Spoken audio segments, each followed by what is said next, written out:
concerned with finding common ground. Law მნიშვნელოვანია საერთო საფუძველი მოვნახოთ ქვეყნებს შორის. At odds. La réalité And internationale fait qu'il y a des the reality და of international რეალობა საერთაშორისო situations, such as countries such as სიტუაციისა and the Caucasus, მაგალითად როგორც არის სომხეთი და კავკასია ზოგადად with geopolitical მე ამ ჭრილში წავაწყდი გეოპოლიტიკურ საკითხებს პრობლემებს themes that we need to ორი თემა არის რომელიც without being too უნდა მოვაგვაროთ გადავწყვიტო disillusioned. ვიყოთ ძალიან რბილები ამ მიმართულებაში თუ იმედი გაგვიწრუდეს we could start with the თუ Armenian თანხდებით შეგვიძლია დავიწყოთ სომხეთის პრემიერ-მინისტრის გამოსვლით Mr. Prime Minister, you have ბატონო პრემიერ-მინისტრო 7 or 8 7-8 წუთი გაქვთ and you are free to tell us your message. და შეგიძლია თქვენი გზავნილები გაგვიჟღეროთ და შემდეგ გადავალთ თქვენ კოლეგასთან საქართველოსთან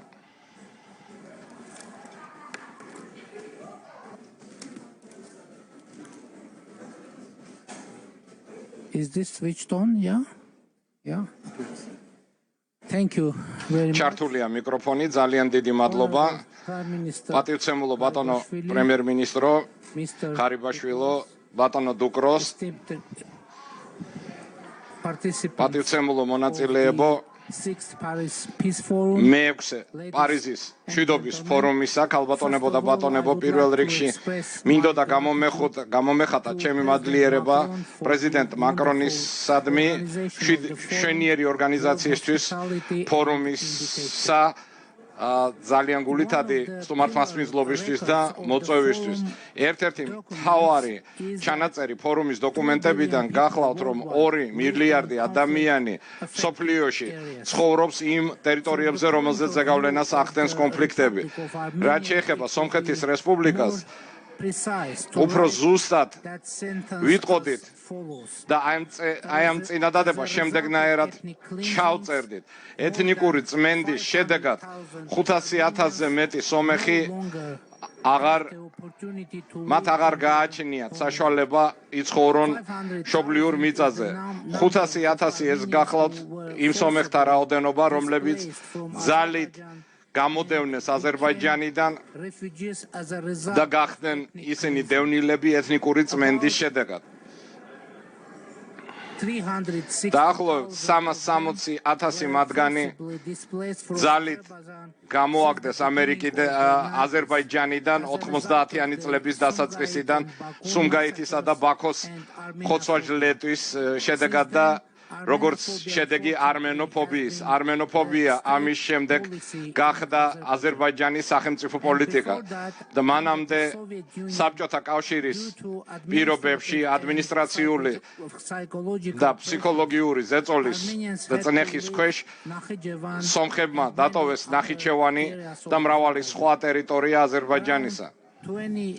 დაახლოებით 26,000 სომეხი გაიქცა მთიანი ყარაბაღიდან 2020 წლის 51 ომის შედეგად და ფართე მასშტაბური შეტევისა და ეთნიკური წმენდის შემდეგ, რომელიც ჩაიდინა აზერბაიჯანმა მთიანი ყარაბაღის წინააღმდეგ 19 სექტემბერს მიმდინარე წლისა დაახლოებით 105,000 სომეხი იძულებული იყო დაეტოვებინა მთიანი ყარაბაღი ერთი კვირის განმავლობაში. დიდი ხნის განმავლობაში ჩვენ მოვვითხოვდით საერთაშორისო საზოგადოების ყურადღებას იმ თვალსაზრისით, რომ ესეთი პერსპექტივა უფრო და უფრო რეალისტური გახდებოდა, განსაკუთრებით, როდესაც ლაჩინის დერეფნის უკანონო ბლოკადა დაიწყო 2022 წლის დეკემბერში, მაგრამ საერთაშორისო საზოგადოებამ არ მიიღო ადეკვატური ზომები და ჩვენ ვერ დავადანაშაულებთ იმ ადამიანებს, ვინც აცხადებენ, რომ ძალით გამოდევნა სომხებისა მთიანი ყარაბაღიდან მოხდა ჩუმი ან პოლიციებში მოლაპარაკების შედეგად ზოგიერთი საერთაშორისო მოთამაშისა. მე არ მოვედი ამ მშვიდობის ფორუმზე, რომ ვილაპარაკო ომზე. მე მოვედი ვისაუბრო იმაზე, რომ ვილაპარაკო მშვიდობაზე იმიხედავად იმისა რომ აზერბაიჯანმა დაიწყო და ეძახის სომხეთის რესპუბლიკას დასავლეთ აზერბაიჯანს და მინიმუმი განახორციელა სომხების ეთნიკური წმენდისა კონცეფცია დასავლეთ აზერბაიჯანის რომელიც გახლავთ კონცეფცია ახალი ომის მომზადებისა სომხეთის რესპუბლიკის წინააღმდეგ მისი პროპაგანდა მიმდინარეობს სკოლებში უნივერსიტეტებში და მასმედიაში აზერბაიჯანის მასობრივი ინფორმაციის საშუალებებში და მიუხედავად ეს ყველაფერი ხდება მიუხედავად იმ ფაქტისა რომ ჩვენ უკვე ახლოს ვიყავით მოგვეწერა აზერბაიჯანთან მშვიდობიანი ხელშეკრულებაზე ხელი მიუხედავად იმისა რომ ეს თემა ძალიან სერიოზულ კითხვებს წევდა აზერბაიჯანის გულახდილობასთან დაკავშირებით მაგრამ ეს არ შეარყევს ჩვენ მშვიდობიან დღის წესრიგს და იმედი გვაქვს რომ აზერბაიჯანთან მოვაწერთ მშვიდობიან ხელშეკრულებას სამშვიდობო ხელშეკრულებას ხელს სამი პრინციპიდან გამომდინარე რომელიც გაჟღერდა ბრიუსელში მოლაპარაკების დროს პირველი პრინციპი სომხეთი და აზერბაიჯანი სრულიად აღიარებენ ერთმანეთის ტერიტორიულ მთლიანობასა და სუვერენიტეტს გამომდინარე იმ გაგებაზე რომ სომხეთის ტერიტორია მოიცავს 29866 კვადრატულ კილომეტრს და აზერბაიჯანისას 86,000 კვადრატულ კილომეტრს პრინციპი ნომერი 2 სომხეთი და აზერბაიჯანი ადასტურებენ unequivocal commitment to the 1991 1991 წლის ალმატის დეკლარაციის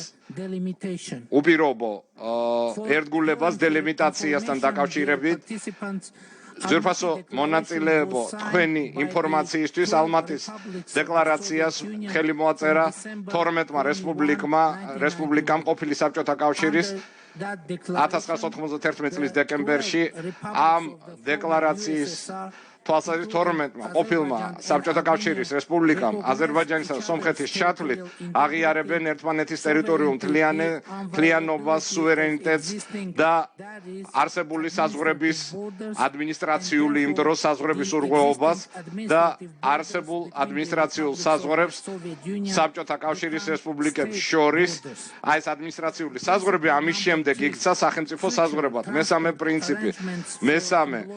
პრინციპი ეს არის გამბლოკვა ტრანსპორტო და ეკონომიკური დერეფნების პატივისცემით სუვერენიტეტის იურისდიქციის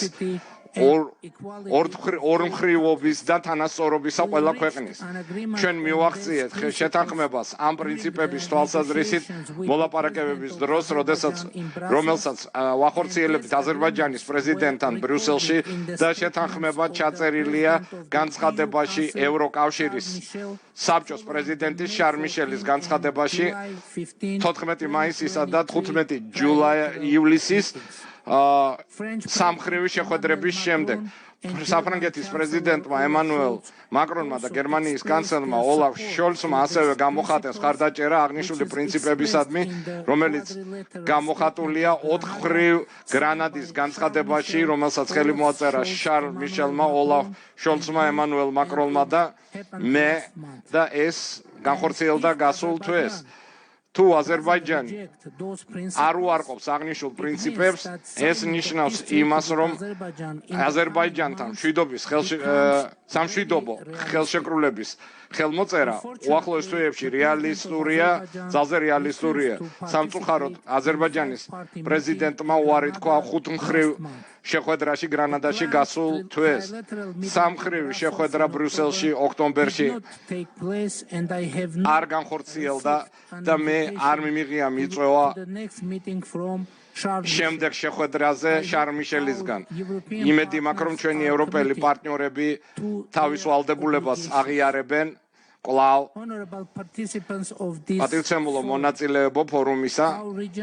ჩვენი რეგიონი სამხრეთ კავკასია საჭიროებს მშვიდობას, რაც გახლავთ ის სიტუაცია, როდესაც ყველა ქვეყანა რეგიონში უნდა ცხოვრობდეს გახსნილი საზღვრებით, იყვნენ დაკავშირებული აქტიური ეკონომიკური, პოლიტიკური, კულტურული კავშირებით და გააჩნდეთ აკუმულირებული გამოცდილება და ტრადიცია ყველა პრობლემური საკითხის მოგვარებისა, დიპლომატიისა და დიალოგის მეშვეობით, რომ უზრუნველყოთ ამგვარი სიტუაცია, ძალიან რთული იქნება ეს, იმითი რომ თავიდან არ გაიხსნა სატრანსპორტო კომუნიკაციები და ეს მხედველობაში უნდა იქნას მიღებული ჩვენმა მთავრობამ გზაჯვარედინი წარმოადგინა, ეგრეთ წოდებული გზაჯვარედინის სამშვიდობო პროექტებისა, ეს გულისხმობს დაკავშირებას რეგიონის ქვეყნებისა, აზერბაიჯანის, თურქეთისა და აზერბაიჯანის, სომხეთისა და თურქეთის ჩათვლით, ელექტროენერგიის მილსადენებთან და სხვა ხაზებთან. ამ მომენტში ჩვენ არ გაგვაჩნია ფუნქციონირებადი გზები ან რკინიგზა მილსადენები, ელექტროგადამცემი ხაზები თურქეთთან და აზერბაიჯანთან. და ჩვენ წინადადება შემოგვაქვს, რომ პოზიტიურად შეიცვალოს აღნიშნული პრობლემა, პოზიტიურად იქნას მოგვარებული.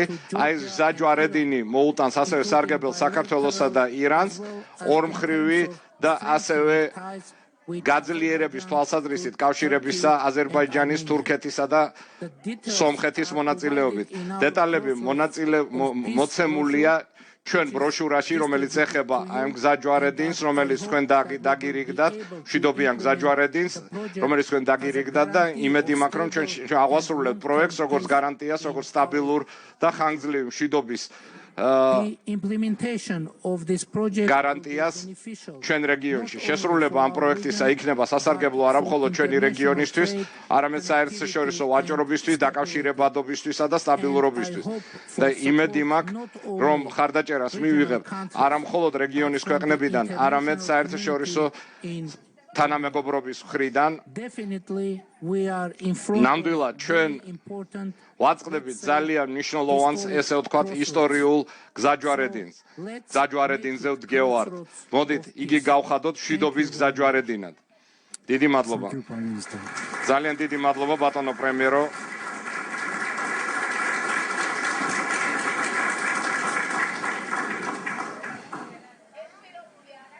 Mr. Prime Minister. ბატონო პრემიერო.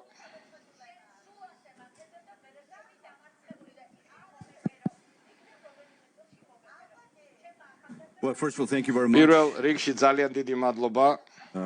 I want to join მე მინდა შევუერთდეთ ჩემ ძვირფას კოლეგას, ძვირფას მეგობარს, ბატონ ფაშინიანს, იმითი რომ მადლობა გადაუხადო პრეზიდენტ მაკრონს ამ ფორუმის ორგანიზებისთვის, ჩვენი მოწვევისთვის და ორგანიზებისთვის აღნიშნული ფორუმისა, იმიტომ რომ დღესდღეობით, როგორც პრემიერ-მინისტრმა აღნიშნა, მსოფლიოში ძალიან ბევრი კონფლიქტია, მოუგვარებელი კრიზისი და ვინ იტანჯება ამ კრიზისისგან, მოსახლეობა, ჩვენი მოქალაქეები.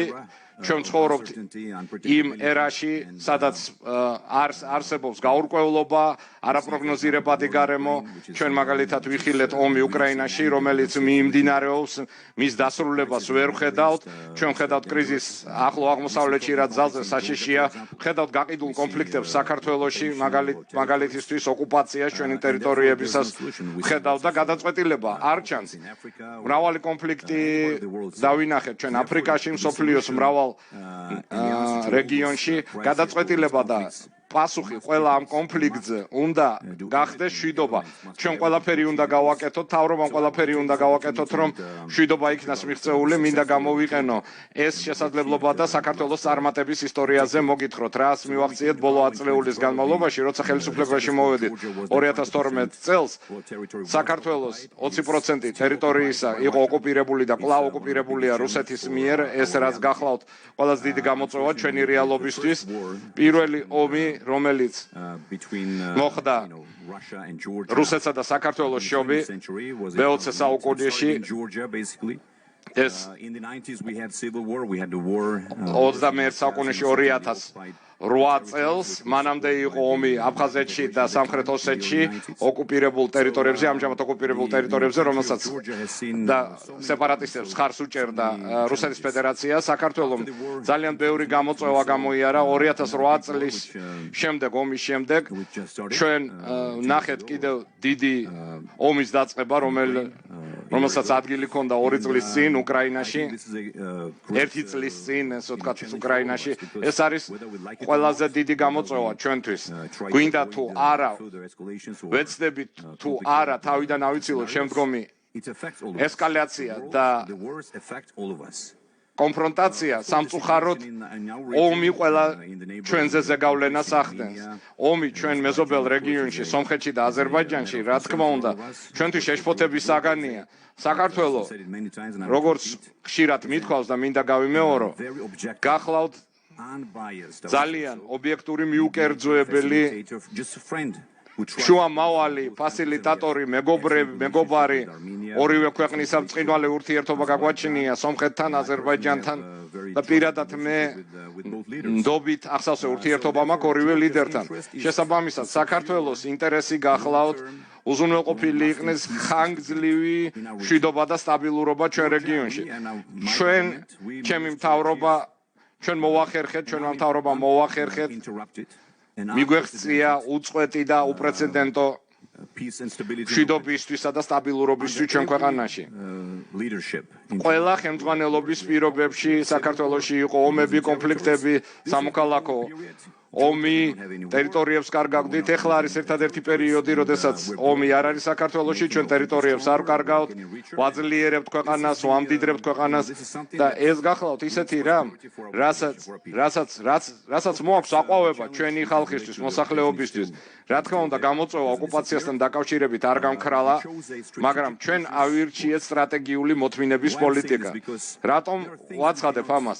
იმიტომ რომ არის ისეთი საკითხები, რომელსაც დაუყოვნებლივ ვერ მოვაგვარებთ. საჭიროა მოთმინება, ხანგრძლივი სტრატეგია, სამოქმედო გეგმა და ამას უნდა მიყვე, უნდა იყო თანამიმდევრული აღნიშნულ გეგმის მიღწევაში. საქართველოს ბოლო 10 წლის განმავლობაში მოგახსენებთ ძალიან შთამბეჭდავი რეფორმები განახორციელა, ქონდა მიღწევები, მე ქონდა პატივი 2014 წელს მომეწერა ხელი ასოცირების ხელშეკრულებისთვის, თავისუფალი ვაჭრობის ხელშეკრულების მივიღეთ უვიზო რეჟიმი ევროკავშირთან გასულ წელს იყო ისტორიული წელი, მივიღეთ ევროპული პერსპექტივა და 2 დღის წინ ეს კიდევ ერთი ისტორიული გადაწყვეტილება იყო მიღებული ევროპული კომისიის მხრიდან, რომელმაც მისცა ევროპულ საბჭოს რეკომენდაცია საქართველოს მინიჭებოდა კანდიდატის სტატუსი. ეს არის ისტორიული მიღწევა, იმიტომ რომ ჩემმა საქართველოს მოსახლეობამ, ჩემმა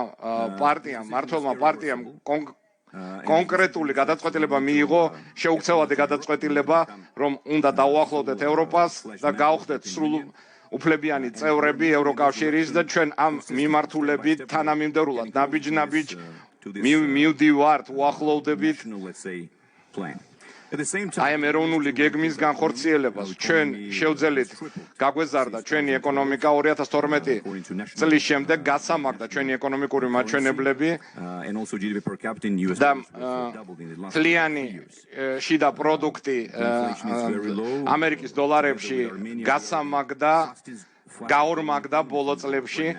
ჩვენ ვართ ერთ-ერთი სწრაფად მზარდი ეკონომიკა მსოფლიოში სომხეთთან ერთად და ეს არ არის შემთხვევითი. ჩვენ ვქმნით კარგ პოლიტიკას, კარგ მართულობას, უზრუნველყოფთ სწრაფ ძლიერ ეკონომიკურ ზრდას ჩვენი მოსახლეობისთვის, რასაც მოაქვს დამატებითი დასაქმების შესაძლებლობები, სტაბილურობა, პროგნოზირებადობა ბიზნესისთვის, პირდაპირი უცხოური ინვესტიციები სარეკორდო იყო გასულ წელს, ყველაზე დაბალი მაჩვენებელია სიღარიბის, უმუშევრობის, ქვეყნის რესურსები არის ისტორიულად ყველაზე მაღალ მაჩვენებელზე. არაფერი არ მოხდება თუ სიმშვიდე და მშვიდობა არ იქნა საქართველოში. ეს არის გადამწყვეტი, ნაკლები გჭირდება ჩვენ ისინი, ვინც ომისკენ მოუწოდებენ და მშვიდობისკენ ორიენტირებული, მშვიდობაზე ორიენტირებული ხალხი უფრო მეტად გჭირდება. ჩვენ შეშფოთებულები ვარ და გვაინტერესებს როგორ განვითარდება სიტუაცია უკრაინაში, ახლო აღმოსავლეთში. ჩვენ საქართველოს სომხეთი მცირე ქვეყნები ვართ, მაგრამ ძლიერი ერები, ყველაზე ერთ-ერთი ყველაზე უფრო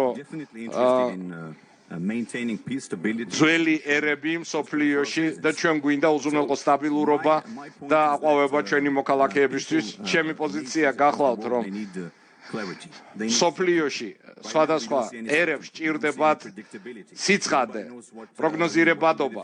ჩვენ ვერ ხედავთ ამას, ვერ ხედავთ რა იქნება მომავალში.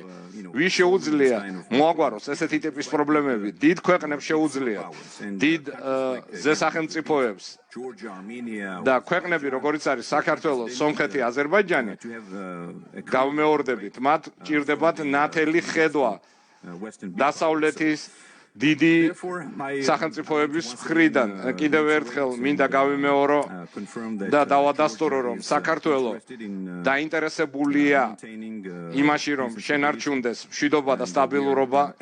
ჩვენ აბსოლუტურად დარწმუნებულები ვართ, რომ ჩვენ შევძლებთ მივახციოთ ჩვენი ტერიტორიების დეოკუპაციას ნაბიჯ-ნაბიჯ.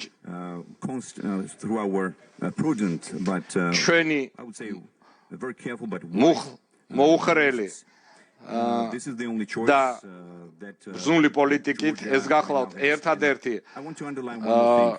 არჩევანი, რაც საქართველოს გააჩნია, კიდევ ერთ საკითხს მინდა ხაზი გაუსვა ბოლო 10 წლის We have not done anything განმავლობაში ჩვენ არაფერი არ გაგვიკეთებია ჩვენი სუვერენიტეტის, ტერიტორიული მთლიანობის და ეროვნული ინტერესების ხარჯზე. ყველაფერს ვაკეთებთ ჩვენი ხალხისთვის, ყველაფერს ვაკეთებთ იმისთვის, რაც არის საუკეთესო ჩვენი მოსახლეობისთვის და ჩვენი მომავლისთვის. კიდევ ერთხელ მომეცით, კიდევ ერთხელ დიდი მადლობა, რომ მომეცით საშუალება გაუმეთქვა ჩვენი პოზიცია. დიდი მადლობა ორგანიზატორებს. you Mr. Duclos ძალიან დიდი მადლობა თქვენ ბატონო დიკლო and last note და 2 years ago სულ ბოლოს successfully ბოლო შენიშვნა 2 წლის წინ ჩვენ წარმატებით ჩავატარეთ მედიაცია შუამავლობა. ეს იყო ერთ-ერთი პრეცედენტი მედიაციის, რომელიც შემქმნით პრემიერ-მინისტრ ფაშინიანთან და პრეზიდენტ ალიევთან, როდესაც 15 ტყვე გაანთავისუფლა აზერბაიჯანმა ქართული შუამავლობით და სომხეთმა გადასცა დანაღმული ტერიტორიების რუქა. საქართველოს შეუძლია მიაღწიოს აღნიშნულ შედეგებს და ნდობა გადამწყვეტია, იმიტომ რომ თუ ვინმე შუამავლობას მედიაციას თავაზობს, ორივე მხარე უნდა ენდობოდეს მას. თუ არ იქნება ნდობა, არ იქნება წარმატებული შუამავლობა და დავოში გავაკეთე განცხადება თებერვალს, იანვარში უბრალოდ შეიძლება მხარები ერთმანეთს არ ენდობოდნენ, მაგრამ უნდა არსებობდეს თანაშრომლობა. მოლაპარაკების მშვიდობიანი დიალოგის გარეშე არ იქნება, არ დაისადგურებს მშვიდობა.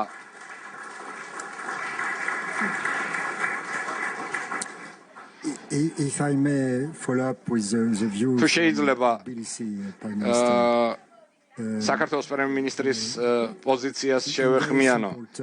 ძალიან what we fear in France for the time being მნიშვნელოვანია და that Russia საფრანგეთში ჩვენ როგორ ხედავთ, რომ რუსეთი, აზერბაიჯანი და ირანი some kind of agreement or implicit ხელშეკრულებაში არიან შესულები, რომელიც ჯერ არ არის ოფიციალური, for Armenia, რათა გაურთულონ especially in a time სიცოცხლე სომხეთს, powers in the world განსაკუთრებით have their იმ mind busy by some დროს, როდესაც სოფლიოს დიდ ქვეყნები სხვა რაღაცით არიან დაკავებულები და აღნიშნული კონფიგურაცია კვაზი alliance or understanding ალიანსის between those three countries I mentioned. აი ამ სამი ქვეყნის შორის, რომელიც აღნიშნე, პლუს ზოგადი კონტექსტი, რომელიც არსებობს, No incentives. გვაჩვენებს, რომ არ არსებობს სტიმული აზერბაიჯანისთვის, Where they are now. რომ შეჩერდეს იქ, სადაც დღეს იმყოფება. Totally wrong picture, I hope so. ეს არის არასწორი სურათი, რასაც ხედავთ თუ აი რას გვეტყოდით ამასთან დაკავშირებით. Georgia has როგორც მოგახსენეთ, friendly საქართველოს გააჩნია სტრატეგიული პარტნიორობა, მეგობრული ურთიერთობა That's my point. Yes. აზერბაიჯანთან. აი ზუსტად აი ამას უსვავდი ხაზს. აი ამის თქვა მინდოდა, როგორ აფასებთ აზერბაიჯანის განზრახვას, გეგმებს მომავლისთვის. Again, let me just finish what I კიდევ ერთხელ დავასრულებ, რაც მოგახსენეთ. and friendly relationship with us. სტრატეგიული პარტნიორობა და მეგობრული ურთიერთობა აკავშირებს საქართველოს აზერბაიჯანთან სტრატეგიული პარტნიორობა და ასევე მეგობრული ურთიერთობა გვაქვს ჩვენ მოძმე სომხეთთან საქართველო ვერ იქნება მიკერძოებული 100%-ით ნეიტრალურები ვართ და ჩვენ ვერც ერთ მხარეზე ვერ დავდგებით ამ სიტუაციაში. ჩემი მეგობარი ნიკოლ პაშინიანი ამ პოზიციას საკმაოდ კარგად იცნობს, იგივე შემიძლია ვთქვა ილჰამ ალიევზე, ჩემ მეგობარზე ილჰამ ალიევზე და უნდა დაუსვათ ეს კითხვები ლიდერებს, პრემიერ პაშინიანს და პრეზიდენტ ალიევს. ამაზე კომენტარს არ გავაკეთებ, იმიტომ რომ ჩვენი დამცავი მექანიზმები, ნეიტრალიტეტი და მიუკერძოებელი პოზიცია არის ძალიან მნიშვნელოვანი ჩვენ რეგიონში, რაც ინტერესშია ჩვენ სამივე ქვეყნისა. ჩვენ ძალზე ნაყოფიერი შეხვედრა ჩავატარეთ გასულ თვეს, როდესაც მასპინძლობდი თბილისის აბრეშუმის გზის ფორუმს და ჩემი მეგობარი ნიკოლ პაშინიანი ჩამოვიდა საქართველოში, ასევე პრემიერ-მინისტრი ასევე პრეზიდენტი ალიევის დაესწრო ფორუმს და ჩვენ გქონდა საშუალება რომ დამჯდარიყავით და გველაპარაკა ჩვენ რეგიონზე მომავალ თანამშრომლობაზე, როგორ დაგვეძლია ყველა ბარიერები, სირთულეები ის, რომელიც აღწერა პრემიერ-მინისტრ პაშინიანმა. საქართველომ უნდა შეინარჩუნოს ჩემი აზრით აღნიშნული ნეიტრალური პოზიცია. Prime Minister, ბატონო პრემიერ-მინისტრო, I suppose you were disappointed with the missed მე opportunity. ფიქრობ რომ თქვენ გული დაგწყვიტათ იმ საშუალებებმა, რომელიც დაიკარგა გრანადაში იმ პერსპექტივებმა. ზოგიერთი აცხადებენ რომ ევროპულმა ლიდერებმა, მაგალითად საფრანგეთმა შესწომა დაუშვა რომ არ მოიწვია თურქეთი, როგორ აფასებ თვითონ გრანადაში რა მოხდა. ძალიან დიდი მადლობა, თქვენ იცით რომ ფაქტი ესეთია, რომ გრანადაში შეხვედრა და ფორმატი ამ შეხვედრისა შეთანხმებული იყო 15 ივლისს 2023 წელს ბრიუსელში. ეს არ გეგმებოდა ერთი კვირის 10 დღის განმავლობაში ან თვის განმავლობაში. ჩვენ სამ მხარემ, პრეზიდენტმა მიშელმა ალიევმა და მე თვითონ ჩვენ შეთანხმებას მივაღწიეთ ამასთან დაკავშირებით და წინასწარ შევთანხმდით გრანადის ფორმატზე თუ არ ვცდები მაისში ივნისში. And first five-sided meeting happened. პირველი ხუთმხრივი შეხვედრა განხორციელდა და წინასწარი შეთანხმება იყო რომ კიდევ ხუთმხრიანი შეხვედრა და ძალიან მნიშვნელოვანია რომ ჩამონათვალი მონაწილეებისა გადაწყდა ამ შეხვედრაზე და ამის შემდეგ 15 ივლისს ბრიუსელში ჩვენ კვლავ დავადასტურეთ აღნიშნული პოზიცია და ეს იყო საჯაროდ განცხადებული. It wasn't in agenda to ეს არ იყო დღის ესრიგში. მე არ მომწეს ინფორმაცია რომ ამის სხვა ვერსია არსებობს, როდესაც ჩვენ ვემზადებოდით გრანადის შეხვედრისთვის. ჩვენი აქმა და რეალობა იყო რომ უკვე გადაწყვეტილი იყო და შეთანხმებული იყო უარი აზერბაიჯანისა რომ გრანადაში ჩამოსულიყო იგი არ გახლავთ დაკავშირებული სხვა ფაქტორებთან. ეს იყო საკითხი უბრალოდ იმ საკითხის ერთგულება, იმ გადაწყვეტების ერთგულება, რომელზეც შეთანხმება უკვე მოხდა. თქვენი აზრით ირანს გააჩნია კონკრეტული გეგმა რაც შეეხება აზერბაიჯანსა და სომხეთს. ჩვენ ვიცით რომ ირანი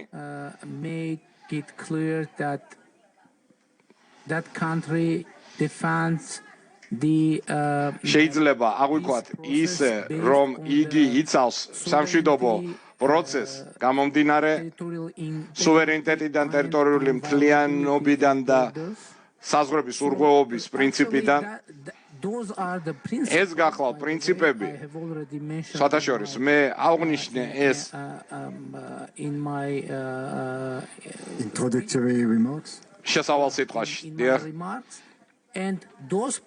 და აღნიშნული პრინციპები შეთანხმდნენ შეთანხმებულ იქნა ბრიუსელის სამმხრივ შეხვედრაზე ასევე და სხვათა შორის გრანადის შეხვედრა მისი მიზანი იყო კიდევ ერთხელ დადასტურება პრინციპების რომლებიც უკვე შეთანხმებული იქნა აი ეს გახლავთ ძალიან მნიშვნელოვანი Look, now many people they are და ამჟამად მრავალი ადამიანი იხილავს იმ საკითხს they are trying to assess ცდილობენ შეაფასონ შესაძლებლობა რომ სამშვიდობო ხელშეკრულება იქნას ხელმოწერილი აზერბაიჯანსა და სომხეთს შორის და აქ გაზვიადებას ადგილი არ აქვს თუ აზერბაიჯანი კიდევ ერთხელ დაადასტურებს იმას რაც უკვე შეთანხმებულ იქნა ეს ნიშნავს რომ 70% სამუშაოსი შესრულებულია ეხლა ძალიან მნიშვნელოვანი ნიუანსი იყო რამდენად აზერბაიჯანი დაადასტურებს იმას თუ უკვე რაც იქნა შეთანხმებული ჩვენი მოლაპარაკებების პროცესის მიმდინარეობისას ბრიუსელში და რაც იყო აღნიშნული შარმიშელის საჯარო განცხადებაში. Someone in the public want to yes madam.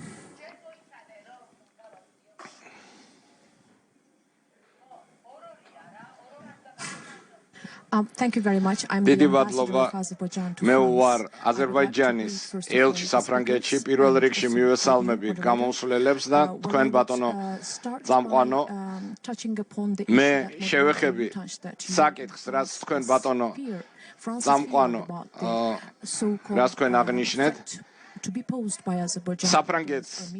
საფრანგეთს აშფოთებს ის საფრთხე რომელსაც უქადის აზერბაიჯანი სომხეთს და მე ხაზ გაუსვავ რომ ამას საერთოდ საფუძველი არ აქვს რა გააკეთა აზერბაიჯანმა დღემდე აღიდგინა სუვერენიტეტი საკუთარ ტერიტორიებზე რომელიც აღიარებულია საერთაშორისო საზოგადოების მხრიდან ჩვენ დავიბრუნეთ ის რაც გვეკუთვნოდა რაც ეკუთვნოდა აზერბაიჯანს საერთაშორისო სამართლით ჩვენ რამდენჯერმე განვაცხადეთ რომ ჩვენ გვაინტერესებს მშვიდობა არ მხოლოდ განვაცხადეთ არამედ ჩვენ ვიყავით ინიციატორი სომხეთთან პროცესის ნორმალიზაციის მას შემდეგ რაც დამთავრდა 2020 წლის ომი და აზერბაიჯანი პირდაპირ დიალოგის მხარდამჭერია სომხეთსა და აზერბაიჯანს შორის და ასევე მინდა შევეხო გრანადის საკითხს და პოზიციას აზერბაიჯანის ნათლად იყო განცხადებული აზერბაიჯანის პრეზიდენტის მხრიდან გრანადის წინა დღით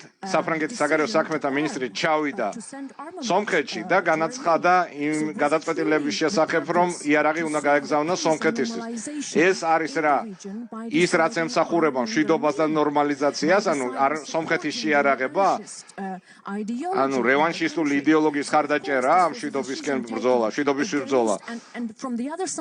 და მეორეს მხრივ საფრანგეთს ჰქონდა განზრახვა, შუამავლის პოზიცია დაეკავა. ანუ როდესაც იკავებს ერთი ქვეყნის მხარეს, ამბობს რომ იარაღს უგზავნის და ამბობს რომ მე შემიძლია ვიყო შუამავალი და ასევე უარი უთხრა თურქეთის პრეზიდენტის მონაწილეობაზე. ამის ახსნა მოხდა საჯაროდ აზერბაიჯანის მხრიდან და მინდა გავაჟღერო აზერბაიჯანის პოზიციას, რომელიც ეხება ნორმალიზაციას, რომელიც ეხება ხანგრძლივი მშვიდობის დაბრუნებას რეგიონში და ძალიან და მინდა ორივე გამოსვლელს უთხრა ის რომ ჩვენ გვჭირდება ხანგრძლივი მშვიდობის დაბრუნება რეგიონში. ეს არის პოზიცია აზერბაიჯანის და ხელშეკრულების ხელმოწერის შემდეგ პრინციპული პოზიცია აზერბაიჯანის გახლავთ რომ ყველაფერი უნდა ეყრდნობოდეს საერთაშორისო სამართლის პრინციპებს, პატივცემას საერთაშორისო სამართლის პრინციპებს, საერთაშორისო აღიარებულ საზღვრებს, საერთაშორისო საზოგადოების მხრიდან და სუვერენიტეტის პატივცემას ყველა რეგიონის, ყველა ქვეყნისა რეგიონში. დიდი მადლობა ქალბატონო ელჩო. Yes, I heard that მე მოვისმინე თქვენს მოისმინეთ გზავნილი აზერბაიჯანის განზრახვასთან დაკავშირებით about that I assess that ამასთან მიმართებაში რა თქმა უნდა აი ამ პოზიციას პოზიტიურად ვაფასებ მაგრამ მინდა მივაპყრო იმას თქვენი ყურადღება რომ აზერბაიჯანის რიტორიკა, მზარდი რიტორიკა თელ ეძახის რა მთელ სომხეთის რესპუბლიკას, დასავლეთ აზერბაიჯანს ეს არის ძალიან შემაშფოთებელი გზავნილი და რიტორიკას ასპონსორებს ამას ოფიციალურად მთავრობა, მაგრამ ძალიან მარტივი კითხვა არსებობს და არ არის საჭირო შემდგომი არგუმენტები. თუ აზერბაიჯანი თავიდან დაადასტურებს სამ პრინციპს, რომელიც შეთანხმებული იქნა აზერბაიჯანის პრეზიდენტის მონაწილეობით, ეს ნიშნავს, რომ ჩვენ შეგვიძლია წინ ვიაროთ. მე მინდოდა შევხებოდი იმ საკითხს, რომელიც ეხება საფრანგეთს, სომხეთის ურთიერთობას და ასე შემდეგ. ნებისმიერ სუვერენიტეტს ქვეყანას უფლება აქვს გააჩნდეს არმია და მიიღოს შეარაღება. ბატონო პრემიერო, უფლება აქვს ყველა ქვეყანას თავი დაიცვას და მე რა ვთქვი? თქვენ თქვით, რომ შესაძლებლობა უნდა კონდეს თითოეულ ქვეყანას. მე უნდა მეთქვა, რომ უფლება გააჩნია თითოეულ ქვეყანას. აზერბაიჯანის ყიდულობს უზარმაზარ იარაღს, უზარმაზარ რაოდენობას იარაღისა და ბიუჯეტი აზერბაიჯანის მხრიდან იარაღის შესყიდვისა გასამაგდა თუ შევადარებთ ამას სომხეთს. მაგრამ ზოგადად ძირითადი გზავნილი რა არის? ძირითადი გზავნილი, რომელიც მე უკვე წარმოვაჩინე, თუ აზერბაიჯანი თავიდან დაადასტურებს სამ პრინციპს, რომელიც იქნა შეთანხმებული, ეს ნიშნავს იმას, რომ სამშვიდობო ხელშეკრულების დადება უახლოეს თვეებში აზერბაიჯანთან საკმაოდ რეალისტურია. მოდით ამ მიმართულებით ვიაროთ წინ.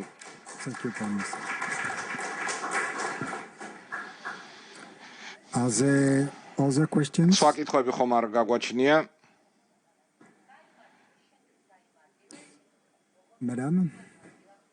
ქალბატონს ხო? Thank you very much. დიდი მადლობა. პოლიტიკო კითხვა მაქვს ორივესთან, ომიმიტის ამაზის წინააღმდეგ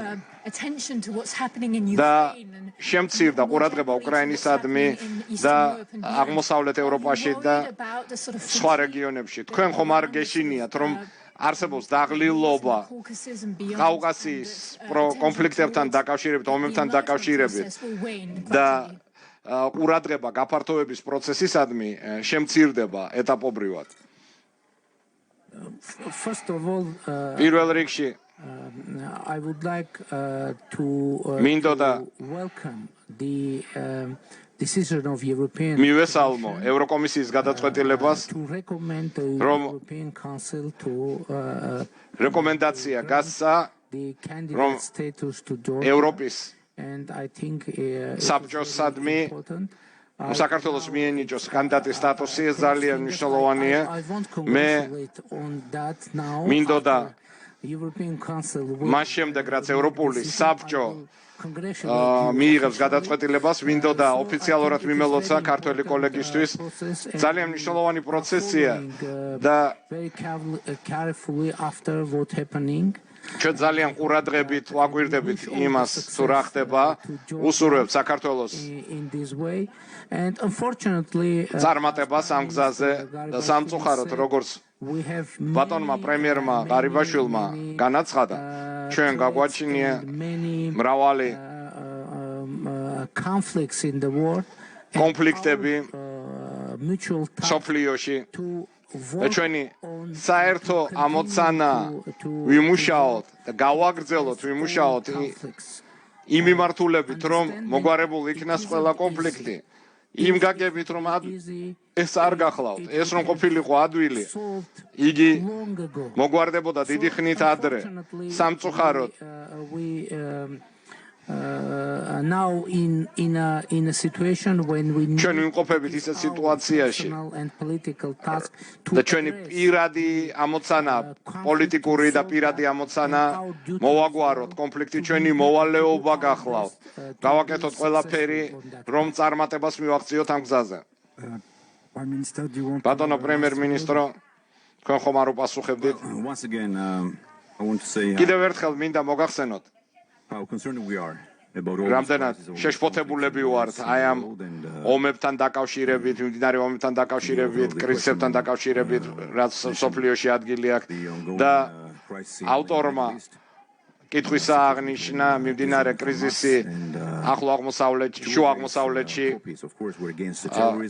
ხამასა და ისრაელს შორის, საქართველო გმობს ტერორისტულ თავდასხმებს სამშვიდობიან მოსახლეობაზე და თავიდან რაც თქვი იმის გამეორებამ სურს, ქვეყნებს ჭირდება გადაწყვეტილება. თუ თქვენ ვერ მოაგვარებთ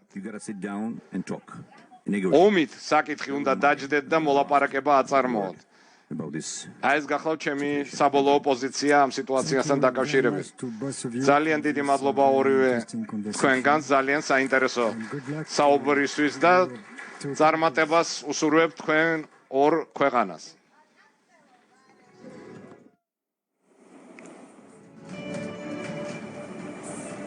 თქვენ უსმენთ პრემიერ-მინისტრ პასუხი